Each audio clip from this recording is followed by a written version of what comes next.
खुलुमबाय आं किलिकां ब्रह्म बड'लेण्ड बुब्लिनि जानानै बयखौबो बरायना लाबाय दिनै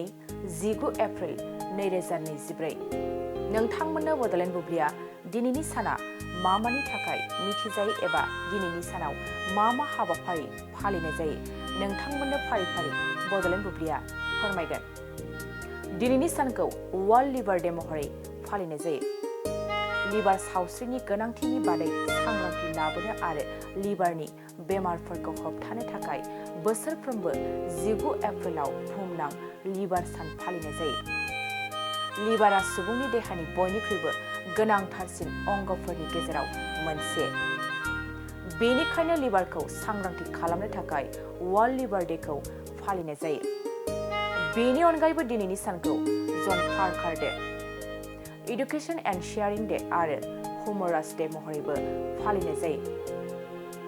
नोंथांमोननो बड'लेण्ड बुब्लिया दिनैनि सानाव मा हाबाफारिजों मिथिजायो आरो मा हाबाफारिखौ फालिनाय जायो फोरमायबाय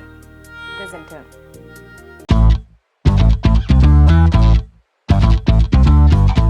गोजोनथाव खौरां नोंथाङा नोंथांनि गला एबा अफिस फसंथानफोरखौ जोंख्लाब माख्लाब साजायनो गोसो गैया नामा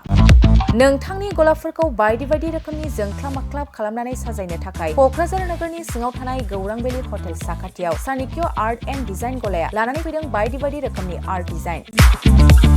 क'क्राझार नोगोरनि सिङाव थानाय गौरां भेलि हटेल साखाथियाव सानिक्य आर्ट एन्ड डिजाइन गलाया नोंथांमोननि थाखाय लानानै फैदों नोंथांनि गलाखौ जोंख्लाब माख्लाब खालामनो गोबां रोखोमनि आर्ट डिजाइन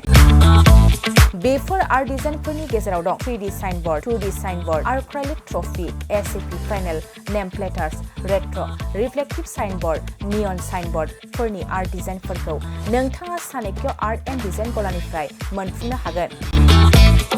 बेनि अनगायैबो इनग्रेविं सार्भिस आर्क्राइलिक लेटार काटिं MDF जालि काटिं लग' ग्राफिक्स डिजाइन आरो कास्टमाइज गिफ्ट आइटेम्सफोरखौ नोंथांमोननि गलानि थाखाय सानिक्य आर्ट एन्ड डिजाइन गलाया लानानै फैदों आर्ट डिजाइन